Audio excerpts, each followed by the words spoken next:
In this installment of Exploring Atlas Shrugged, I'm going to be reading again from part 2 of the book, from chapter 5, Account Overdrawn. So since Henry, or Hank Reardon's, for all intents and purposes, acquittal at his trial for violating government law that stated you had to control your production and give to everyone equally and could not produce more than the next guy. Henry went and had another conversation with Francisco d'Anconia. Francisco came very close to kind of telling Hank everything, but he did not go into total detail, if you will. Hank revealed to Francisco that he had been secretly buying copper from Francisco's company, and because of that, Francisco warned him, you're about to lose a lot, because the next shipment of copper that's headed for you is going to be taken by the pirate Ragnar Daniskill. He didn't really tell him it in detail, but Hank discovered what happened, and he did. He lost everything, and in that shipment. So chapter 5 starts off with the ramification, implications, and problems with what happens when industry is stifled by government, and what happens when supplies are controlled and production is limited, not just because there isn't anything to be had, but because the government is involved in making things fair and equal. And so that's where we're going to start. And this is important to understand because the author, Ayn Rand, did not, she didn't write this in a vacuum. She had lived through this. So here we're going to go. And I don't know how much of this I'm going to read, but I'm going to read enough to kind of give you a feel for what she's saying. And this is all narrative, and it's not conversational. It's all narrative, and it says a lot. And I think you're going to recognize a lot of what's happening in the United States today, not so much from an economic Marxist view, but from a social Marxist view. They're very intertwined, very closely linked, obviously, because they're both forms of Marxism. So here we go. It was the first failure in the history of Reardon Steel. For the first time, an order was not delivered as promised. But by February 15th, when Taggart Rail was due, it made no difference to anyone any longer. Winter had come early in the last days of November. People said that it was the hardest winter on record, and that no one could be blamed for the unusual severity of the snowstorms.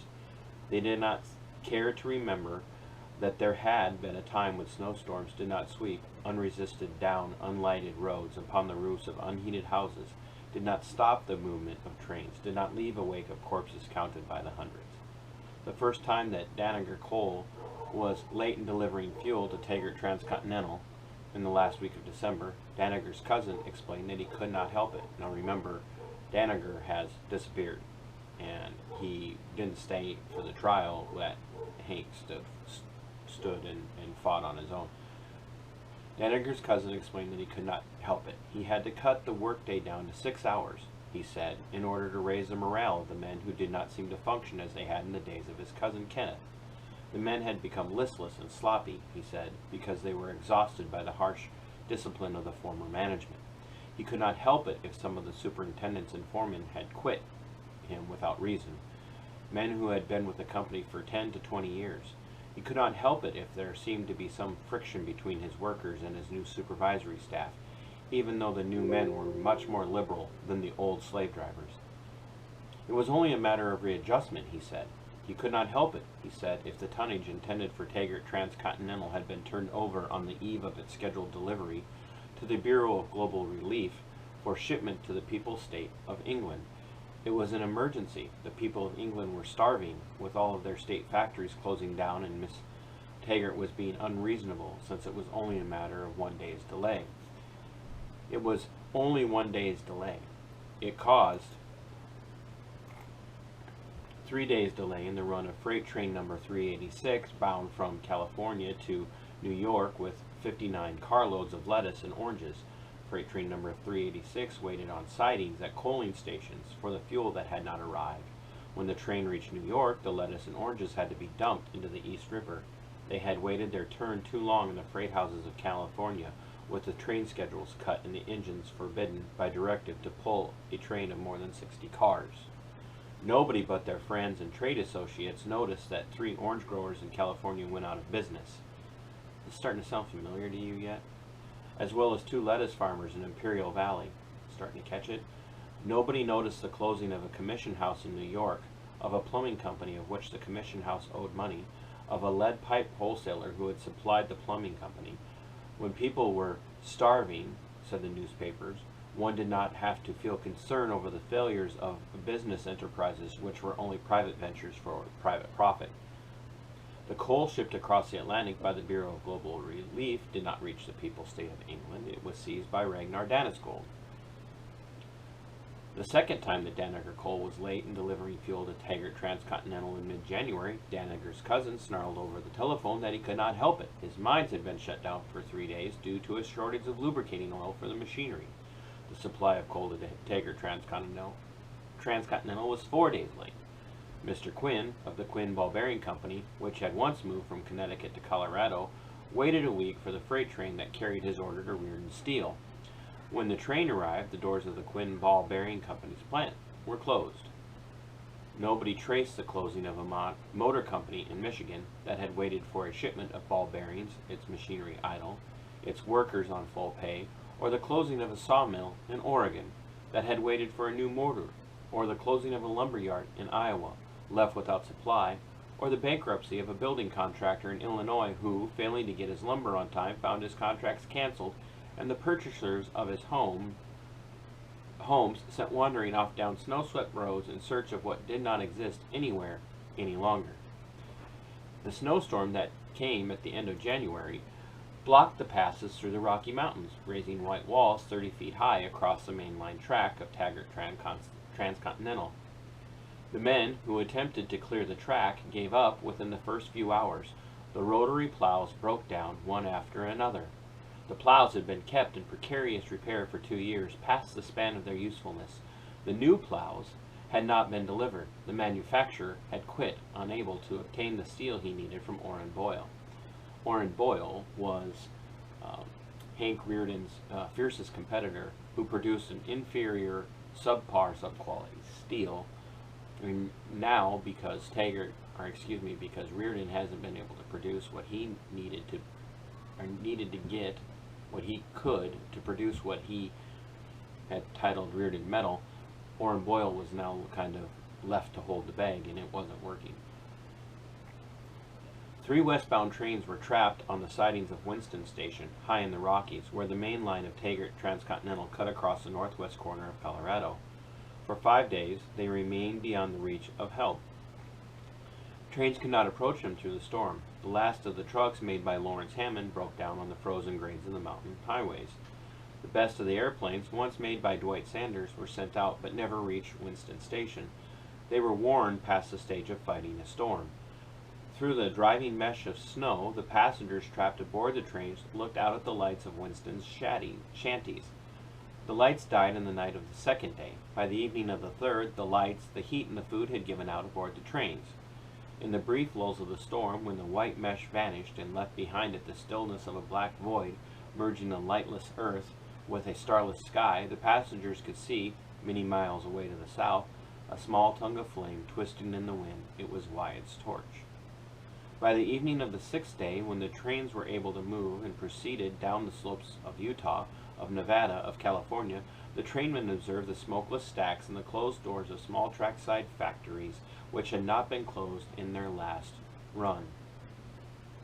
Storms are an act of God, wrote Bertram Scudder, and nobody can be held socially responsible for the weather. The rations of coal established by Wesley Mouch permitted the heating of homes for 3 hours a day. There was no wood to burn, no metal to make new stoves, no tools to pierce the walls of the houses for new installations. In makeshift contraptions of bricks and oil cans, professors were burning the books of their libraries, and fruit growers were burning the trees of their orchards. Privations strengthened a people's spirit, wrote Bertram Scudder, and forged the fine steel of social discipline. Sacrifice is the cement which unites human bricks into the great edifice of society. The nation, which had once held the creed that greatness is achieved by production, is now told that it is achieved by squalor, said Francisco d'Anconia in a press interview, but this was not printed. Are you following this? The only business boom that winter came to the amusement industry. People, if you aren't seeing this right now, you're intentionally and willfully blind. I'm going to start that paragraph over. The only business boom that winter came to the amusement industry. People wrenched their pennies out of the quicksands of their food and heat budgets and went without meals in order to crowd into movie theaters, in order to escape for a few hours the state of animals reduced in the single concern of terror over their crudest needs. In January, all movie theaters, nightclubs, and bowling alleys were closed by order of Wesley Mouch for the purpose of conserving fuel. Pleasure is not an essential of existence, wrote Bertram Scudder. You must learn to take a philosophical attitude, said Dr. Simon Pritchett to a young girl student who broke down into sudden, hysterical sobs in the middle of a lecture. She had just returned from a volunteer relief expedition to a settlement on Lake Superior. She had seen a mother holding the body of a grown son who had died of hunger. There are no absolutes, said Dr. Pritchard. Reality is only an illusion. How does that woman know that her son is dead? How does she know that he ever existed? People with pleading eyes and desperate faces crowded into tents where evangelists cried in triumph, gloating that man was unable to cope with nature, that his science was a fraud, that his mind was a failure, that he was reaping punishment for the sin of pride, for his confidence in his own intellect, and that only faith in the power of mystic secrets could protect him from the fissure of a rail or from the blowout of a last tire on a last truck. Love was the key to the mystic secrets, they cried. Love and selfless sacrifice to the needs of others. I want it to be noted here that I don't think the evangelists that she's talking about are necessarily Christian evangelists. I think she's using, and I could be wrong, but if you read this, love and self-sacrifice to the needs of others, sounds like it could be Christian, but Christianity is not a communitarian religion. I think she's using evangelist in a very broad way. People are the evangelists of the government. They're going out and having these tent revivals where they're preaching the Marxist line. And people are being drawn to this because they're bringing a message that people want to hear, that somehow their sacrifices are positive and good for them. I'm going to read a couple more paragraphs and then I'm going to add some commentary and then I'm going to stop there. Orrin Boyle made a selfless sacrifice to the needs of others. He sold to the Bureau of Global Relief for shipment to the People's State of Germany 10,000 tons of structural steel shapes that had been intended for the Atlantic Southern Railroad. It was a difficult decision to make, he said, with a moist, unfocused look of righteousness to the panic-stricken president of the Atlantic Southern. But I weighed the fact that you're a rich corporation while the people of Germany are in a state of unspeakable misery. So I acted on the principle that need comes first. When in doubt, it's the weak that must be considered, not the strong. The president of the Atlantic Southern had heard that Orrin Boyle's most valuable friend in Washington had a friend in the Ministry of Supply of the People's State of Germany. But whether this had been Boyle's motive or whether it had been the principle of sacrifice, no one could tell, and it made no difference. If Boyle had been a saint of the creed of selflessness, he would have had to do precisely what he had done. This silenced the president of the Atlantic Southern. He dared not admit that he cared for his railroad more than for the people of Germany. He dared not argue against the principle of sacrifice. The waters of the Mississippi had been rising all through the month of January, swollen by the storms, driven by the wind into a restless grinding of current and against every obstruction in their way. On a night of lashing sleet, in the first week of February, the Mississippi Bridge of the Atlantic Southern collapsed under a passenger train.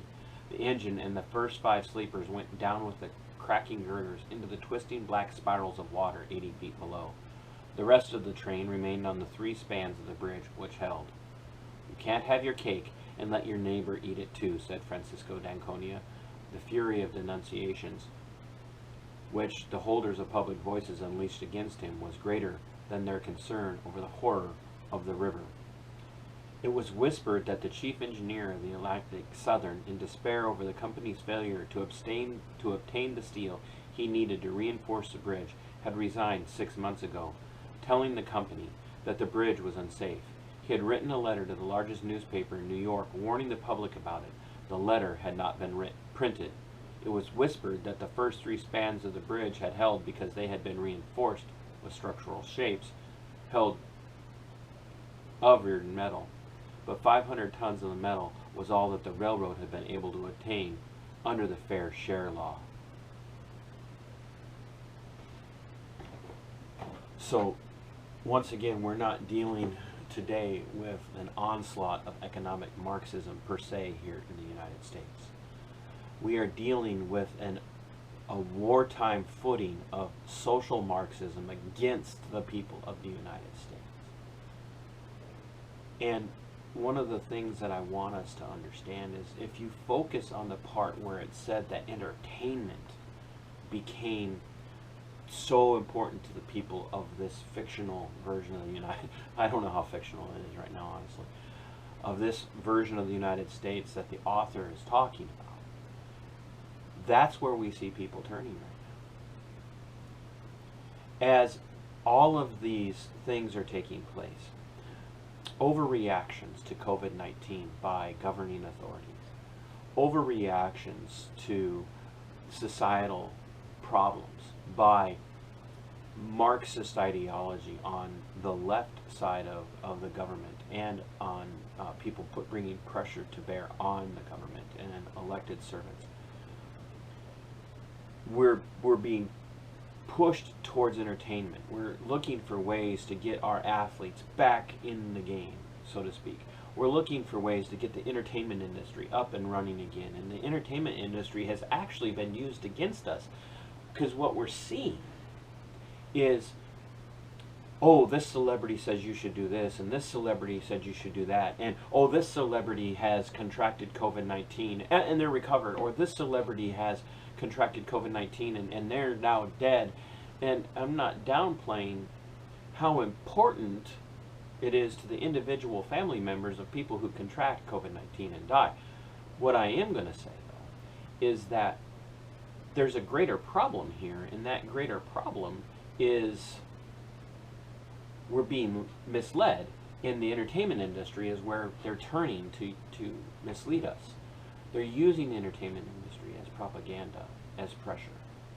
Now, I also want to look at how this is being addressed in this book compared to how things are being addressed today.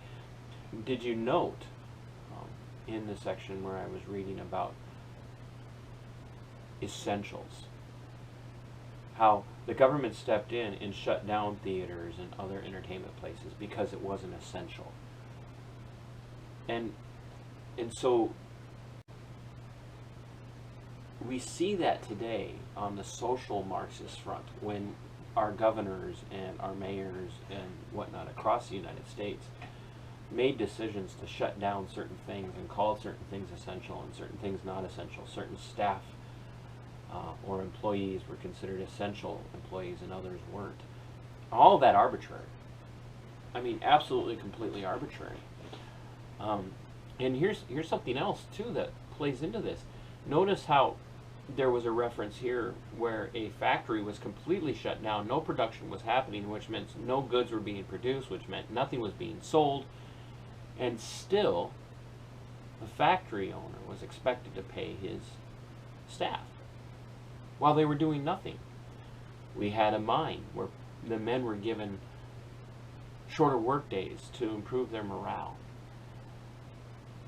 And what I would tell you is that the human spirit, the American spirit especially, doesn't need a shorter workday. The human spirit, and I'm not using this in the Christian sense, I mean, the human spirit is a spirit of production, a spirit of work. We value producing, we value achieving and striving. And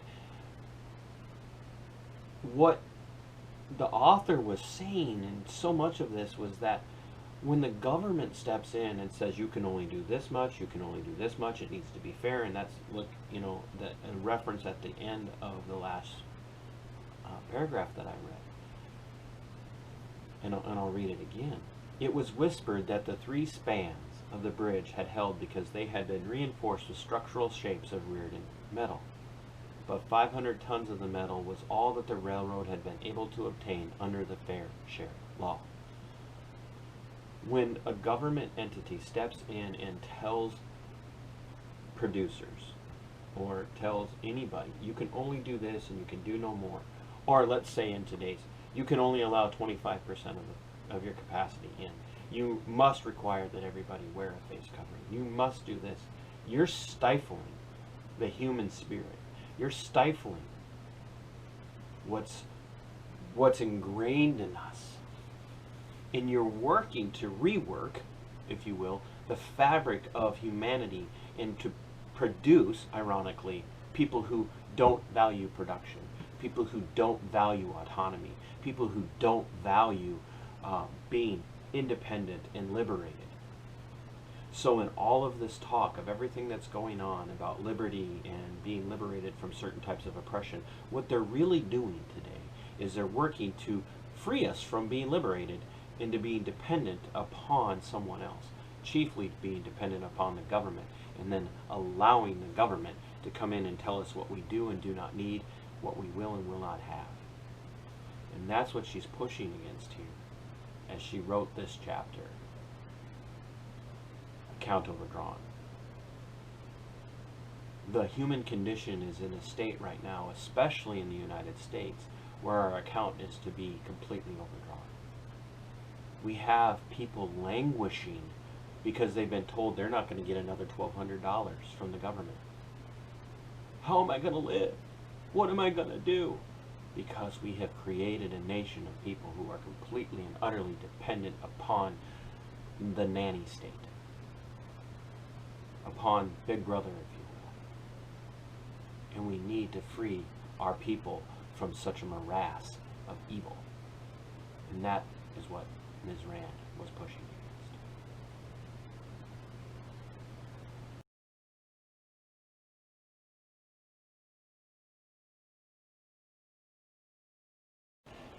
As always, thanks for watching the video. Thanks for being open-minded. Thanks for listening. I would ask that over here in the corner, somewhere on your screen, you hit the subscribe button. It's important, not for me, but because mainstream media, legacy media, isn't going to get the word out. They're not going to let people who don't toe the established line speak. So for the sake of liberty and for the sake of the defense of this nation, small little independent voices like mine need to be heard, especially the interviews. It's got very little to do with my commentary and a lot more to do with the interviews and the people who are affected when liberties are tread on. So once again, hit the subscribe button, like, subscribe, and share. Thank you very much.